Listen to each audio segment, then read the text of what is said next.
शीर्षक वलू गांव का शेर। हरियाली से भरे पहाड़ों और विशाल मैदानों के बीच एक सुंदर बस्ती बसी हुई थी जिसे वलू गांव कहा जाता था। यह एक शांत जगह थी जहां सब एक दूसरे को जानते थे और हर शाम आग के इर्द गिर्द बैठकर कहानियां सुनने का रवाज था।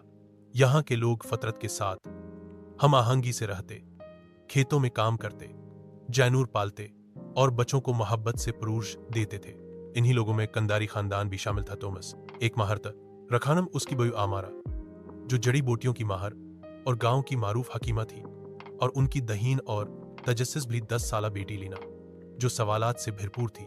लीना को हमेशा से गांव के अर्धगिर्द फैले जंगलात में। Note: The provided text is in Urdu, not Chinese. I have translated it into Hindi as requested.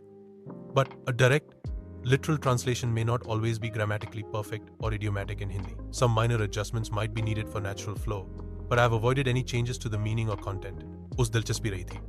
अगर अच्छा बड़े से खबरदार करते थे कि जंगल में जंगली जानवर होते हैं, मगर लीना को वहां एक अजीब सा सुकून महसूस होता था। एक दिन उसने अपनी माँ से कहा, माँ, दरख्त भी बातें करते हैं, बस सुनने वाला दल होना चाहिए। एक गर्म दोपहर को जब लीना गांव के किनारे खेल रही थी तो उसने झाड़ियों में सुनहरी रंग की एक झलक देखी। उसे लगा शायद कोई हरन होगा।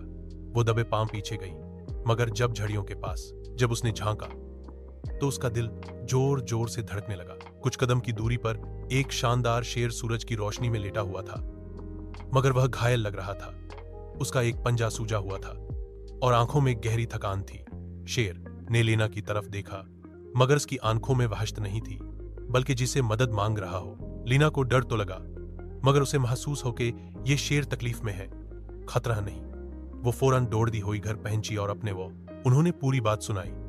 पहले तो तुमको यकीन नहीं आया, मगर आमारा ने अपनी बेटी की सच्चाई पर भरोसा किया। वह दवा, पानी और कुछ खाने का सामान लेकर लीना के साथ वापस जंगल में गए। शेर अब भी वहीं था। आरा ने नरमी से उसके पंजे का मुआयना किया। उसमें एक कांटा चबा हो था। उन्होंने एहतियात से वो निकाला, जड़ी बूटियां लगाई और कुछ दिनों तक शेर को वह खुराक और दो देती रही। आहिस्ता आहिस्ता शेर की हालत बहुत